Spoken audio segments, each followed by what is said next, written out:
View 360 میں دنیا کو لاحق خطرات پر امریکی کانگریس میں سماعت، روس کے یوکرین پر حملے کے بعد کی صورتحال کا جائزہ۔ سمپی امریکہ میں بات کریں گے ریاست ورجینیا میں مسلمانوں کے لیے مخصوص ایک قبرستان کی۔ انہوں نے جو نا کاؤنٹی والوں نے ہمارے ساتھ وہ ڈسکریمنیشن کی ہے، زیادتی کی ہے۔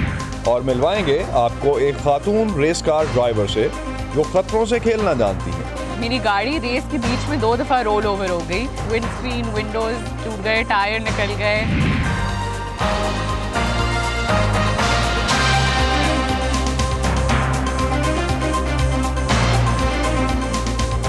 وائس آف امریکہ کے واشنگٹن اسٹوڈیوز میں آپ سب کو خوش آمدید۔ آپ دیکھ رہے ہیں پروگرام ویو 360 اور میں ہوں اسد اللہ خالد۔ امریکی خفیہ اداروں کو خدشہ ہے کہ روسی جارحیت کی وجہ سے یوکرین کے لیے آنے والے دن بھیانک ہو سکتے ہیں۔ امریکی انٹیلیجنس حکام کا کہنا ہے کہ روس پر عائد کی گئی عالمی پابندیوں اور یوکرین میں مطلوبہ نتائج حاصل نہ ہونے میں ابھی تک ناکامی کا سامنا کرنے کی وجہ سے صدر پوٹن یوکرین کے خلاف جنگ میں طاقت کا اندھا دھند استعمال کر سکتے ہیں۔ روس پر پابندیاں آگے بڑھاتے ہوئے کل امریکی صدر جو بائیڈن نے امریکہ میں روسی تیل اور توانائی کی دیگر درآمدات پر پابندی لگانے کا اعلان کیا۔ صدر بائیڈن کا کہنا تھا کہ روسی تیل پر پابندی امریکیوں پر بھی اثر انداز ہوگی، لیکن امریکہ صدر پوٹن کو سبسڈی دے کر اس جنگ کا حصہ نہیں بنے گا۔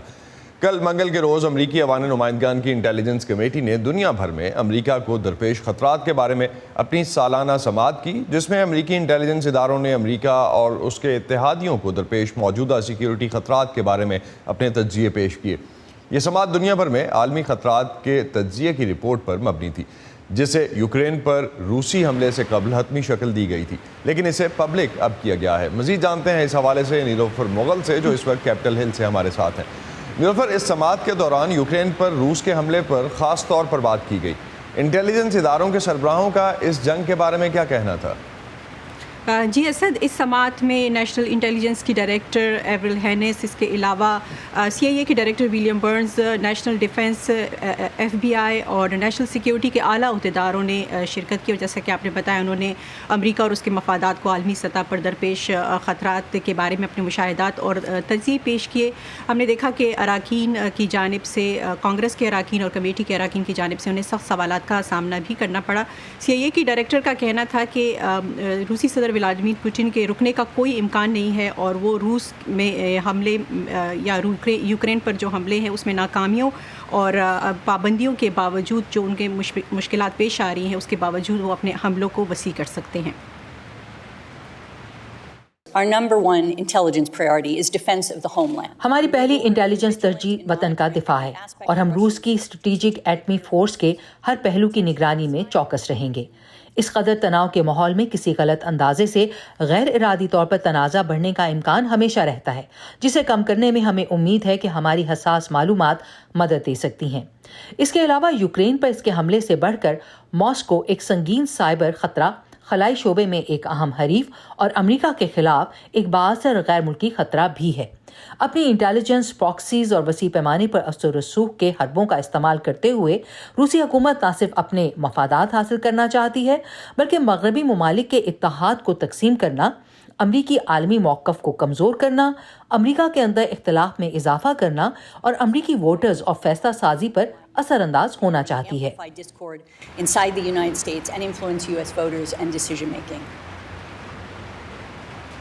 اور سی آئی اے کے ڈائریکٹر ولیم برنز کا کہنا تھا، انہوں نے ایران کے حوالے سے بات کی کہ اگرچہ ایران کے ویانا میں عالمی رہنماؤں کے ساتھ اس بات سے قطع نظر کہ مذاکرات کیسے آگے بڑھتے ہیں اور ان مذاکرات کے کیا نتائج جو ہیں وہ سامنے آتے ہیں، ایران جو ہے بدستور مشرق وسطیٰ کے لیے ایک خطرہ بنا رہے گا۔ سی آئی اے کے ڈائریکٹر نے چین کے حوالے سے بات کرتے ہوئے کہا کہ اگرچہ چین نے روس کے حملے کو حملہ کہنے سے انکار کر دیا ہے، لیکن پھر بھی یوکرین پر جو حملے ہیں ان واقعات سے چین جو ہے بے چین ہے۔ میرے خیال میں صدر شی اور چینی قیادت یوکرین میں جو کچھ دیکھ رہے ہیں اس سے قدرے پریشان ہیں۔ انہیں اندازہ نہیں تھا کہ روسیوں کو بڑی مشکلات کا سامنا کرنا پڑے گا۔ میرے خیال میں وہ صدر پوٹن کے ساتھ ان کے قریبی رفاقت سے متعلق شہرت کو پہنچنے والے نقصان سے اور معاشی نتائج سے بھی پریشان ہیں۔ اور CIA کے ڈائریکٹر ولیم برنز کا مزید یہ کہنا تھا کہ روس کے جو حملے ہیں ان میں آئندہ ہفتوں میں شدت آئے گی، اور اسد اس بات سے قطع نظر یا ان خدشات کے باوجود کہ القاعدہ اور داعش جو ہے وہ افغانستان میں طالبان کے زیر اثر جو ہے پروان چڑھ سکتے ہیں، جو امریکی انٹیلیجنس کے عہدیدار ہیں وہ اب محدود جو ہے ان کی خطرے کو دیکھ رہے ہیں۔ اور ہم نے یہ دیکھا کہ کل جو تھریٹ اسسمنٹ رپورٹ آئی اس میں یہ کہا گیا کہ القاعدہ کی جو موجودگی ہے، جو آپریشنل موجودگی ہے افغانستان میں، وہ کمزور پڑ رہی ہے اور اس کا فقدان ہے۔ اس کے علاوہ فنڈز کی جو دستیابی ہے یا جو جیلوں سے نکل کر بھاگ کر آنے والے ہیں ان کا استعمال کر کے داعش جو ہے وہ طالبان کو کمزور کرنے کی کوشش کر رہی ہے۔ بہت شکریہ نیلوفر مغل آپ کا۔ اقوام متحدہ کے پناہ گزینوں کے ادارے کے مطابق روس کے حملے کے بعد سے اب تک یوکرین کے 20 لاکھ سے زیادہ شہری جان کے خوف سے اپنا ملک چھوڑ کر ہمسایہ ممالک جا چکے۔ وائس آف امریکہ نے پولینڈ کی سرحد پر یوکرین سے آنے والے پناہ گزینوں کے حالات جاننے کے لیے ان سے بات چیت کی۔ تفصیل جانتے ہیں اس رپورٹ میں۔ ان لوگوں کی بکھری ہوئی زندگیاں کپڑوں سے بھرے ایک سوٹ کیس اور چند ایسی انمول نشانیوں تک محدود ہو گئی ہیں جنہیں فرار کے آخری چند گھنٹوں میں افراتفری میں یکجا کیا گیا ہے۔ یوکرین کا مغربی شہر لیویو روس کے مارٹرز اور میزائلوں سے بچ کر فرار ہونے والوں کا بڑا مرکز بن گیا ہے۔ عورتیں اور بچے اپنے گھر، اپنے شوہروں، اپنے باپ اور بیٹوں کو پیچھے چھوڑ آئے ہیں۔ مردوں کو لڑنے کے لیے لازمی طور پر پیچھے رکنا تھا۔ کئی دن کی تھکاوٹ اور دہشت کے بعد ٹرین انہیں سرحد کے پار پولینڈ لے جا رہی ہے جہاں تحفظ ہے۔ پہلا اسٹاپ پرجمسو ہے، یہاں وہ پولینڈ یا اس سے آگے جانے کے لیے ٹرین تبدیل کر سکتے ہیں۔ اس خاندان کو لتھوینیا میں اپنے خاندان کے افراد سے ملنے کی امید ہے۔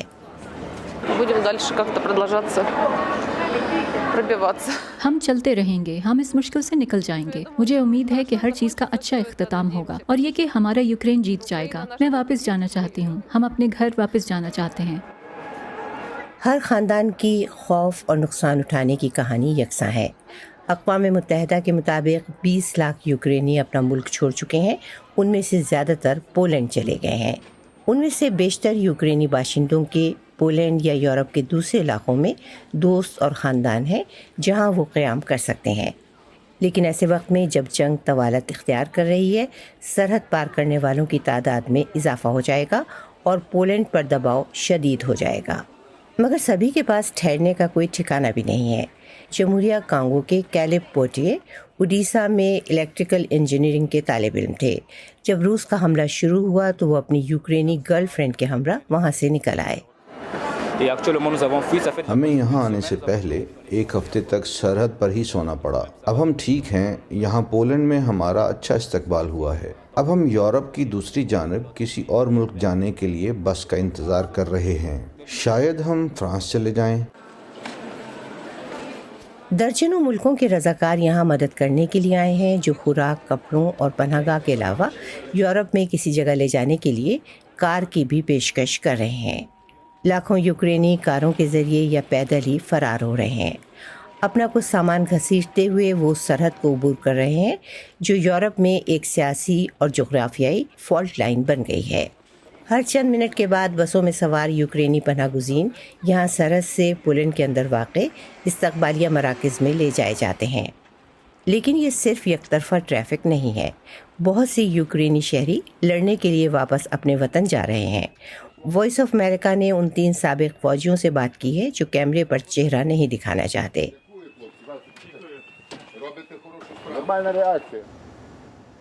معمولی نہیں ہے، ہم پوٹن کو شکست دیں گے اور سب کچھ ٹھیک ہو جائے گا۔ ہم روسی ٹینکوں اور بختر بند گاڑیوں کو جہنم رسید کر دیں گے۔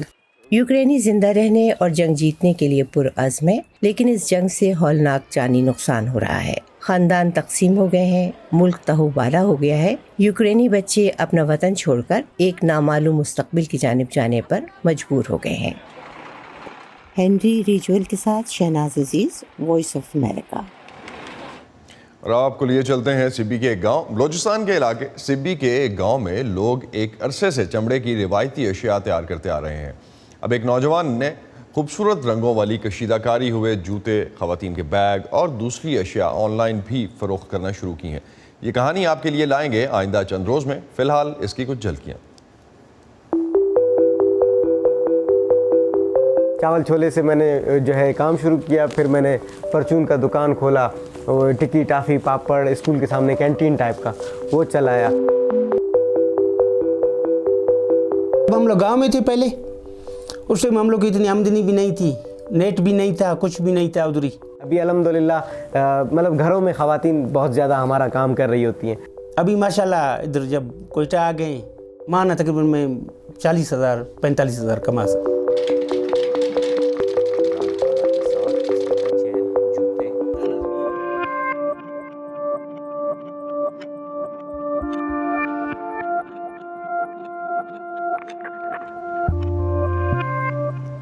ایک اندازے کے مطابق امریکہ کی کل آبادی میں 1% سے زیادہ مسلمان ہیں۔ امریکہ میں اسلامی اقدار پر عمل جاری رکھنے کے لیے مسلمانوں نے مقامی طور پر انتظامات کر رکھے ہیں۔ واشنگٹن ڈی سی اور اس سے ملحقہ ریاستوں میری لینڈ اور ورجینیا میں کئی بڑے قبرستانوں کا کچھ حصہ مسلمانوں کی تدفین کے لیے مختص کیا گیا ہے۔ تاہم ریاست ورجینیا میں صرف مسلمانوں کے لیے مخصوص ایک بڑا قبرستان بھی ہے۔ فائزہ بخاری کی رپورٹ۔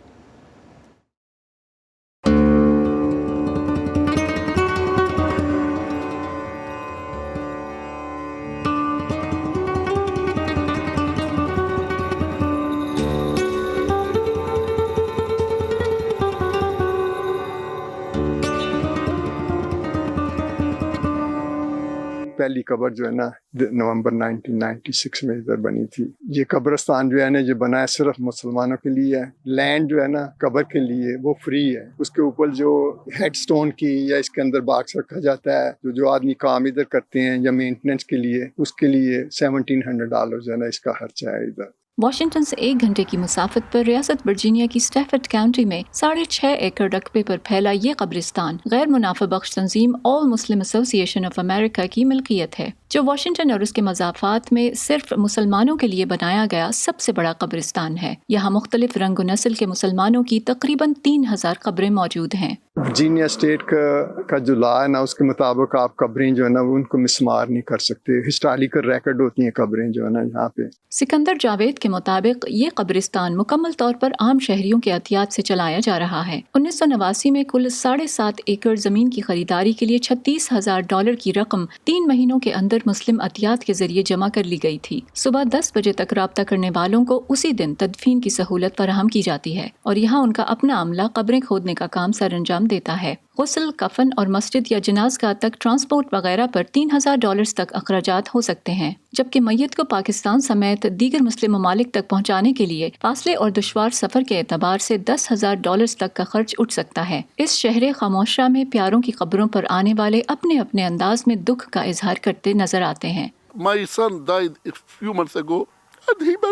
چند ماہ پہلے میرے بیٹے کا انتقال ہوا، وہ یہیں دفن ہے۔ اسے دفنانے کے بعد ہم نے دعا کی، تعزیت کی، ویسے ہی جیسے اپنے ملک میں کرتے ہیں۔ شمالی ورجینیا کا یہ قبرستان ہماری خوش قسمتی ہے کیونکہ یہاں بہت سے مسلمان آباد ہیں، لیکن ساتھ ہی اس قبرستان میں مزید کام کی ضرورت ہے۔ مثلاً سردیوں میں یہاں بہت کیچڑ ہو جاتی ہے اور یہاں موجود قبروں کی دیکھ بھال اور نئی قبریں بنانے میں فیملیز کو مشکلات ہوتی ہیں۔ جب جنازے کے لیے جاتے ہیں مسجد میں شرکت جو ہے بہت کم لوگوں کی ہوتی ہے، اس لیے کہ کمیونٹی جو ہے بہت منیمم ہوتی ہے۔ 2 سال کے بعد یہاں مزید قبروں کے لیے زمین ختم ہو جائے گی، اسی لیے 2015 میں آل مسلم ایسوسی ایشن آف امریکہ نے یہاں سے 30 منٹ کی مسافت پر 40 ایکڑ زمین خریدی، جس میں سے 30 ایکڑ مسلم قبرستان کے لیے مختص کیے گئے ہیں۔ سکندر کے مطابق یہاں تقریباً 20,000 کے قریب قبریں بنیں گی، جو مسلم کمیونٹی کے لیے اگلے 25 یا 30 سال تک کے لیے کافی ہوں گی۔ تاہم اس زمین کو حاصل کرنا آسان نہیں تھا۔ کچھ مقامی رہائشی اپنے گھروں کے قریب ایک بڑے قبرستان کی تعمیر پر راضی نہیں تھے۔ جسٹس ڈپارٹمنٹ نے علیحدہ، ول بینک اور مسلم ایڈوکیٹس نے انہوں نے علیحدہ جو ہے نا 2 سوٹ جو ہے نا فائل کیے فیڈرل گورنمنٹ میں، اسٹیفورڈ کاؤنٹی اور بورڈ آف سپروائزر کے خلاف۔ سب اس نتیجے پہ پہنچے کہ انہوں نے جو ہے نا کاؤنٹی والوں نے ہمارے ساتھ وہ ڈسکریمنیشن کی ہے، زیادتی کی ہے۔ That was a legal battle for about 5 years۔ ایک قبر پر نوجوان طالبہ کی سالگرہ کو یاد کیا گیا تو کچھ قبروں پر پرندوں کے دانے کا انتظام نظر آیا۔ یہاں بچوں کی قبریں بھی موجود ہیں۔ اس قبرستان سے ملحقہ سڑک پر دوڑتی تیز رفتار گاڑیاں گویا زندگی اور موت کے ایک ساتھ رواں دواں ہونے کا احساس دلاتی ہیں۔ آج ہم ہیں، کل کوئی اور آئے گا، یہ سلسلہ جو نا چلتا رہے گا انشاءاللہ, آنا بھی اور جانا بھی. اس آرگنائزیشن یا کسی اور کے ذریعے یہ لوگوں کے سلسلے چلتے رہیں گے. ہمارا یہی مشن ہے کہ لوگوں کو لو کاسٹ بریل جو نا پرووائڈ کرنا اس ایریے میں. فائزہ بخاری, وائس آف امریکہ, ورجینیا. تازہ ترین خبریں, اہم واقعات, آڈیو ویڈیو رپورٹس اور تجزیے دیکھیں, سنیں اور پڑھیں VOA اردو کی اسمارٹ فون ایپ پر. خبریں اب ہر وقت آپ کی مٹھی میں. پاکستان میں کچھ کھیل ایسے بھی ہیں جو کبھی صرف مردوں تک محدود تھے. ان میں سے ایک پرخطر کھیل آف روڈ ریلی ریسنگ ہے, جس کا ایک بڑا ایونٹ چولستان کے صحرا میں ہوتا ہے. گزشتہ کچھ سالوں میں ان ٹریکس پر خواتین ڈرائیورز بھی نظر آ رہی ہیں. ایسی ہی ایک ریس ڈرائیور ماہم بھی ہیں جو خطروں سے کھیلنے کو اپنا شوق کہتی ہیں. ماہم کو یہ شوق کیسے ہوا اور وہ اس ریس میں کیسے پہنچی, جانتے ہیں کراچی سے سدرا ڈار کی اس رپورٹ میں.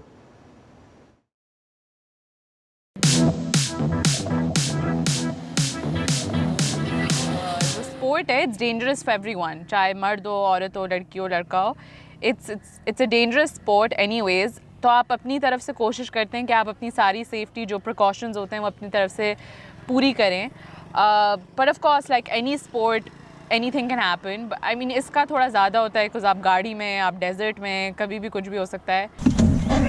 وائس آف امریکہ کی رپورٹ کے لیے کراچی کی سڑکوں پر اپنی خاص آف روڈ کار ڈرائیو کرنے والی یہ ہے 22 سالہ ماہم شراز. قانون میں تعلیم حاصل کرنے والی ماہم نے 18 برس کی عمر میں جب ریسنگ شروع کی تو اس وقت وہ ملک کی سب سے کم عمر ریلی ریسر تھی. بس ڈیزرٹ میں پہنچ کے ایک تھوڑی سی نروسنس ہوتی ہے. ریس سے پہلے تو وہ الگ ہی لیول پہ ہوتی ہے اینڈ آئی تھنک بٹ وہ نروسنس ایک پش بھی آپ کو کرتی ہے.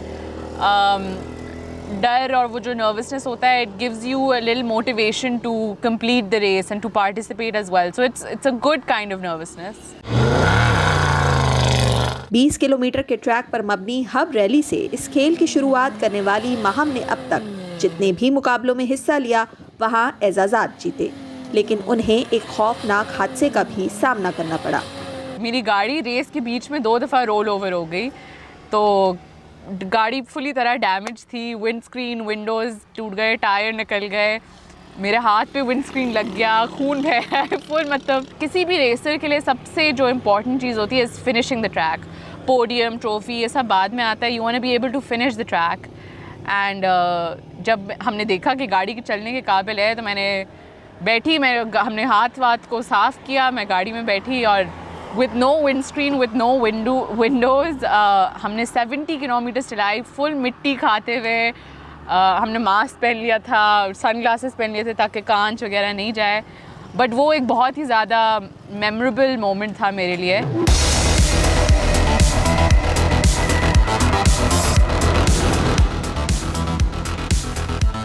صحراؤں کے اونچے نیچے خطرناک راستوں پر تیز رفتاری سے گاڑی چلانے کا شوق ماہم نے اپنے والد کی حوصلہ افزائی سے شروع کیا.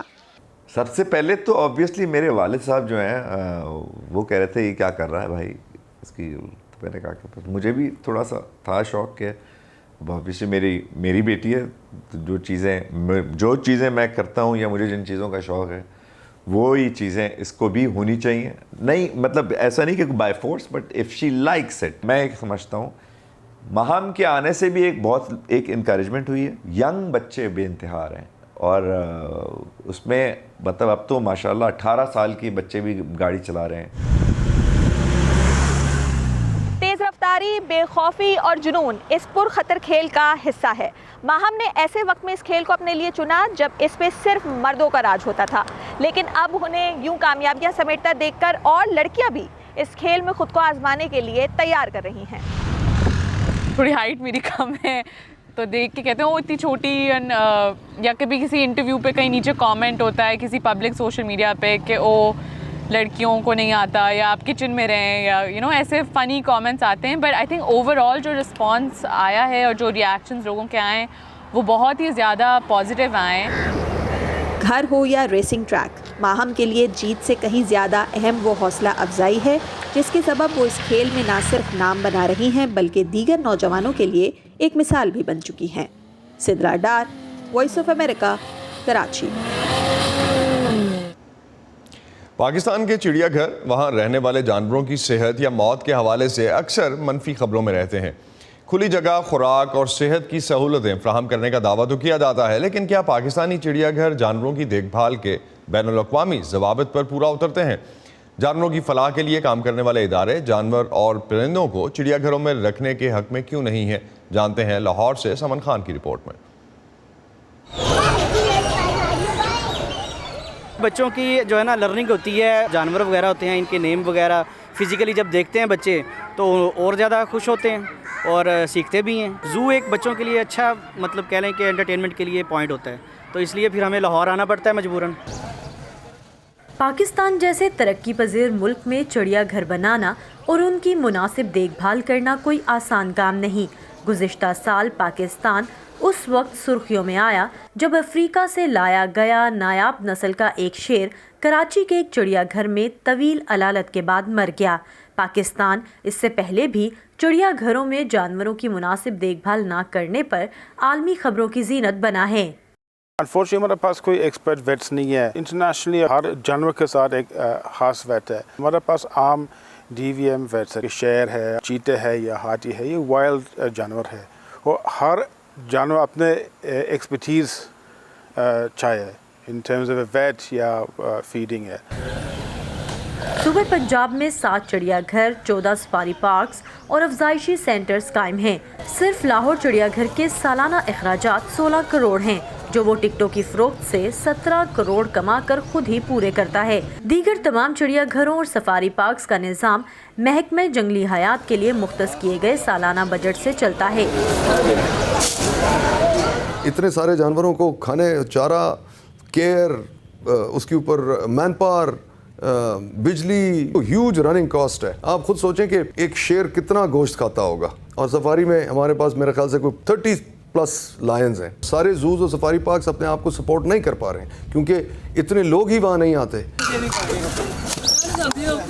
ادھر پنجاب میں چڑیا گھروں کی انتظامیہ کا شکوہ ہے کہ ان کی جانوروں کے ساتھ سخت محنت کے باوجود وہ اکثر الزامات کی زد میں آ جاتے ہیں. اگر آپ یہ کہیں نا کہ ہم نے ان کو کیپٹیوٹی میں رکھ دیا تو ان کی شاید ایج کم ہو گئی ہے، ایسے نہیں ہے کہ ہم ان کو جنگلوں سے پکڑ کے لے آتے ہیں اور ہم کیپٹیوٹی میں رکھ دیتے ہیں. یہ نسل در نسل کیپٹیوٹی میں پیدا ہوئے پلے ہوئے جانور ہوتے ہیں اور ان کو کیپٹیوٹی کی عادت ہوتی ہے. وہاں پر ان کو فیسلٹیز بہتر ملتی ہیں، ان کی فیڈ کا خیال رکھا جاتا ہے، ان کے علاج کیے جاتے ہیں اور زیادہ ریشو ایسی ہے کہ جو اپنی ایوریج ایج کو کراس کرتے ہیں. 104 اقسام کے تقریباً 1200 جانوروں اور پرندوں کا مسکن لاہور چڑیا گھر سالانہ کم و بیش 36 لاکھ شائقین کی میزبانی کرتا ہے. بچوں کی جانب سے فرمائشی اینیملز کے لسٹ میں شامل ہے. وہ چاہتے ہیں کہ مارخور ایک نیشنل اینیمل ہے تو وہ یہاں پر موجود ہو. پانڈا چونکہ پسند کیا جاتا ہے اپنی ایکٹیویٹیز اور اپنے بیہیویئر کی وجہ سے، بچے وہ بھی یہاں پر دیکھنا چاہتے ہیں. لیکن ہم نے یہ دیکھنا ہوتا ہے کہ ہم اپنے انوائرمنٹ میں اس اینیمل کو رکھ سکتے ہیں یا نہیں. وقت کے ساتھ دنیا میں چڑیا گھروں کے بارے میں بدلتی سوچ پاکستان پہنچ ضرور چکی ہے. ایک جانور پنجرے میں ہے تو ایک انسان اس کے سامنے کھڑے ہیں اور روزانہ آ رہے ہیں اور دیکھ رہے ہیں، وہ جانور بھی سائیکولوجیکلی اس سے افیکٹ ہوتا ہے. لاہور زو میں بھی ہمارا آئیڈیا ہے کہ اس کو تھننگ کریں، جانور کم کریں، سپیسز بڑھائیں. ماہرین سمجھتے ہیں کہ چڑیا گھروں کی انتظامیہ کے لیے ضروری ہے کہ وہ جنگلی حیات کی عالمی تنظیموں کے ساتھ جڑ کر اپنے متعلقہ اسٹاف کی تربیت کرواتے رہیں، جس سے وہ قید میں جانوروں کی دیکھ بھال سے متعلق جدید رجحانات سے نہ صرف ہم آہنگ ہو سکتے ہیں بلکہ ان کے لیے بین الاقوامی اصولوں کو اپنانا بھی آسان ہوگا. Saman Khan, Voice of America, Lahore. اسی پر ختم کرتے ہیں آج کا ویو 360. اسٹے سیف اور پاکستان اور خطے سمیت دنیا بھر کی اہم خبروں اور دلچسپ معلومات کے لیے آپ آ سکتے ہیں ہماری ویب سائٹ urduvoa.com پر. یہ سارا کانٹینٹ آپ کو ملے گا ہمارے سوشل میڈیا پلیٹ فارمز پر بھی. facebook.com/VOA Urdu، ٹویٹر اور انسٹاگرام پر ہمارا ہینڈل ہے @urduvoa. اب تک کے لیے اتنا ہی. اسد اللہ خالد کو اجازت دیجیے. خدا حافظ.